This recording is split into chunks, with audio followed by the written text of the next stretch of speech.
Okay, in this video we are looking at ways of measuring human reaction time.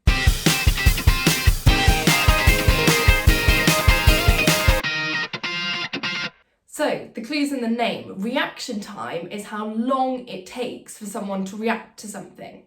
For example, when you are driving a car and then you see a hazard in front of you, say you slam the brakes on, your reaction time is the time between first seeing the hazard and moving your foot to put the brakes on. We're going to consider two different ways of calculating reaction time. Number one is a test you could do on a computer.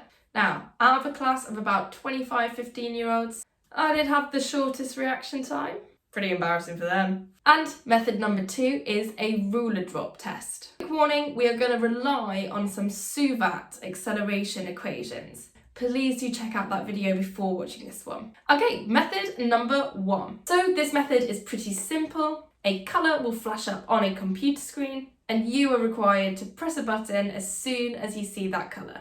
This is done randomly. You have a few attempts and an average reaction time is taken from those results. Okay, method number two, that is my ruler drop test, and the accuracy of this method is questionable. So in the test, you get somebody else to hold a ruler just above your hand like this.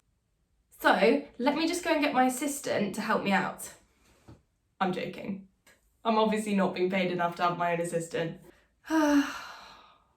Anyway, without warning, your partner is to drop the ruler and you need to catch it. It's important to test your reaction time that you don't know when your partner is going to drop the ruler. That's why I can't really do this solo. And the further your ruler falls, the longer that person's reaction time. Now, we somehow have to use that distance to find our reaction time. This is where our SUVAT comes into play. So, what information do we have? Well, our initial speed of our ruler is 0, so u is 0. The distance that my ruler travels, that I can read directly off my ruler. So for me, it was roughly 13 centimetres that the ruler had dropped. So that is our S. And we can also add the acceleration of our ruler.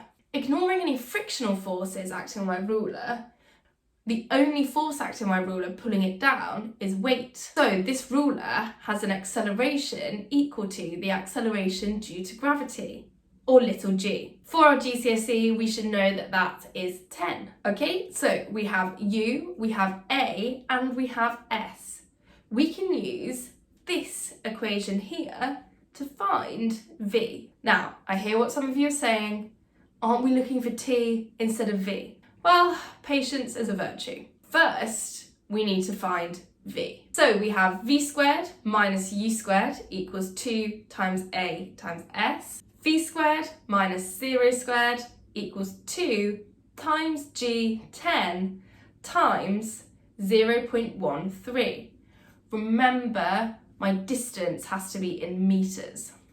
Therefore, V squared equals 2.6 and V equals 1.6 metres per second. Okay, now I have got V, U, A. I can now use this equation to find T. V equals U plus AT, 1.6 equals 0 plus 10T, 1.6 equals 10T, T is equal to 0.16. So there we are.